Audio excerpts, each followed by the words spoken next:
ફરીવાર તમારું સ્વાગત છે આપણા નવા વિડીયોમાં। અત્યારે આપણે આવી ગયા છીએ ઝૂલતા પુલે। સો નામ જ આનું છે ઝૂલતો પુલ।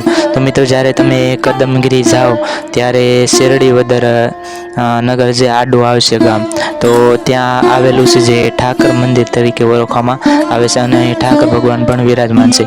તો જ્યારે મિત્રો તમે ઝૂલતા પુલથી જે સામેની સાઈડ જાઓ ત્યાં હનુમાનજી દાદા વિરાજમાન છે। જે લીમડાની નીચે એક દેરી આવેલી છે, ત્યાં હનુમાનજી દાદા વિરાજમાન છે અને અત્યારે ખૂબ જ સુંદર નજારો છે। વરસાદ આવી રહ્યો છે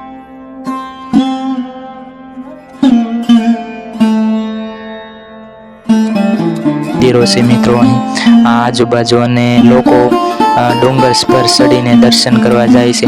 જો અહીં લીમડાની નીચે એક હનુમાનજી દાદાની દેરી છે અને આજુબાજુ તો એટલા બધા મોટા મોટા પર્વત છે અને મોટા, અને ત્યાં પણ ઘણા બધા લોકો દર્શન કરવા જાય છે।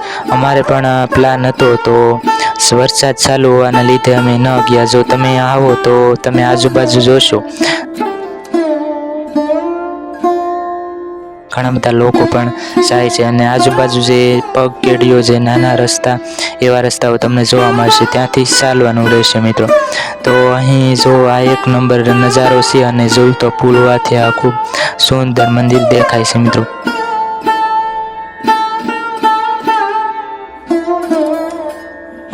આ કાંઠેથી છે આપણે સામા કાંઠે જઈ રહ્યા છીએ, ત્યાં પણ ફોટોશૂટ કરવા માટેની બેસ્ટ જગ્યા છે। જે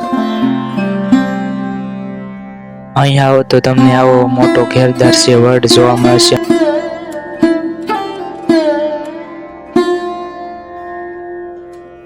એક મંદિરનું નિર્માણ થઈ રહ્યું છે, ખૂબ સુંદર મંદિર છે અને અહીં નારિયેળીના બગીચાઓ છે મિત્રો। જો તમે નારિયેળી, લીંબુડી જેવું તમને અહીં જોવા મળશે।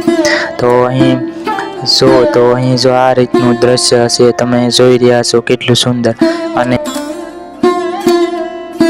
અહીં જે ઠાકર ભગવાન વિરાજમાન છે મિત્રો, એના મંદિરથી જ ઓળખવામાં આવે છે।